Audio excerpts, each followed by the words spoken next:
Good evening. I'm going to record now a story in honor of Vov Tishrei, the Rebbetzin Chana Schneerson's yahrzeit. This happened in 1947, the year she came to America, when the Rebbe brought her from France to America.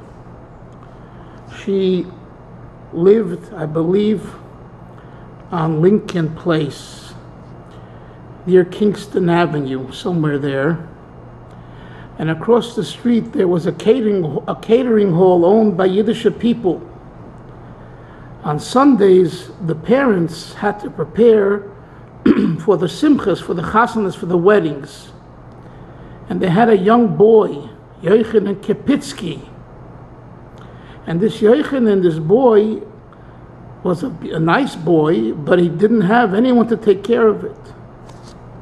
They knew there was an elderly woman who lived across the street, who lived by herself, and they found out that this was the Lubavitcher Rebbe's mother.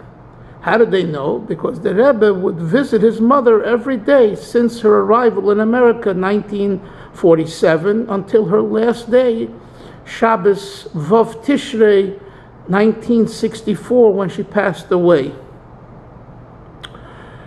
So they went over to Rebbetzin Chana Schneerson, and they asked her, "Would you be willing to babysit our son?" And babysit. He was about 12 years old, but he still was a young boy by himself. And she said, "Sure, bring him to me. I'll take care of him." And so it was that she took care of him every Sunday for quite some time. I met Yochanan Kapitsky on December 19th, 2019, in LaGuardia Airport, in the waiting area to board a plane from New York to Miami.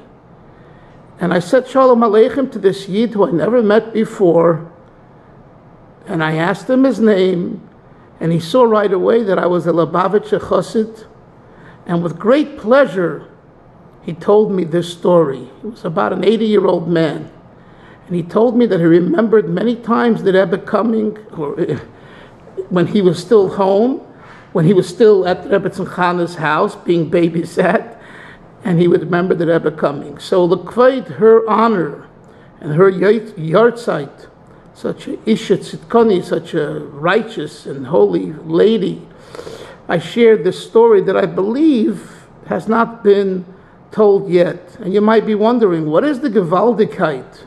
What is so special about this story? It doesn't sound like anything very special.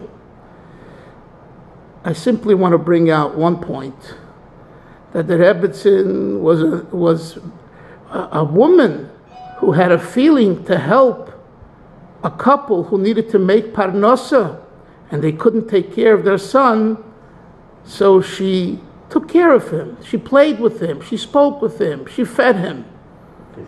So this is something that we all should learn, and b'schus her neshama, we should all have a gemar chsima tova, a good gebenst yor, and together we'll be together in Yerushalayim Mir HaKodesh in the coming of Mashiach. Amen.